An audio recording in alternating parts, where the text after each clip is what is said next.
Hair ஹெல்த்தை boost பண்ணுறதுக்குன்னு ஹோமியோபதியில் நிறைய medicines இருக்குது.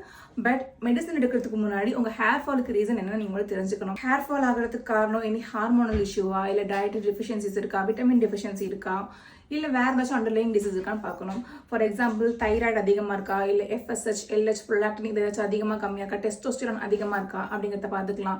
Vitamin D, B12, iron, zinc, selenium இதெல்லாம் கம்மியாக இருக்கா அதிகமாக இருக்கிறத நம்ம பார்த்துக்கலாம். ஜெனட்டிக் ஃபேக்டர்ஸும் இருக்கும், அதையும் நம்ம அனலைஸ் பண்ணி பார்க்கணும். அண்ட் கட் ஹெல்த் நல்லா இருக்கா, மோஷன் ஒழுங்காக போகிறவங்களாம் பார்க்கணும். இதெல்லாம் தாண்டி ஹோமியோபதிக் மெடிசன்ஸ் ஸ்பெசிஃபிக்காக ஹேர் கேரை பூஸ்ட் பண்ணுறதுக்கு சில மெடிசன்ஸ் இருக்குது. ஹோமியோபதியில் கான்ஸ்டிடியூஷனல் மெடிசன் எடுக்கும்போது பெர்மனன்ட் கியூர் கிடைக்கும். நம்மளுடைய மொத்த கம்ப்ளைண்ட்டும் பேஸ் பண்ணி கொடுக்கும்போது பெர்மனன்ட் கியூர் கிடைக்கும். இது இல்லாமல் homeopathy specific medicines for hair க்ரோத்னு இருக்கு. அது பிளான்ட் பேஸ் பார்க்குறப்போ தூஜா, ஆர்னிகா, ஜபோரண்டி, ரோஸ்மெரியானஸ், பிரிங்கராஜ் இந்த மெடிசன்லாம் ஒர்க் பண்ணும். Plant base medicine mother tincture ஃபார்ம்லையும் சூப்பராக ஒர்க் பண்ணும், டைலூஷன் ஃபார்ம்லையும் ஒர்க் பண்ணும். And metal based homeopathic medicines இருக்கு, மினரல் பேஸ்டும் இருக்கு. ஜிங்கம், மெட், செலீனியம், நாட்ரம் மியூராட்டிகம், ஆசிட் ஃபாஸ், இன்னும் நிறைய மெடிசன்ஸ் இருக்கு. இந்த மெடிசன்லாம் நம்ம மதர் டிஞ்சர் ஃபார்ம்ல எடுக்க மாட்டோம், ஒன்லி டைலூஷன் ஃபார்ம்ல தான் எடுப்போம். ஸோ டைனமிக்காக ஒர்க் பண்ணும். there will be no materials in that.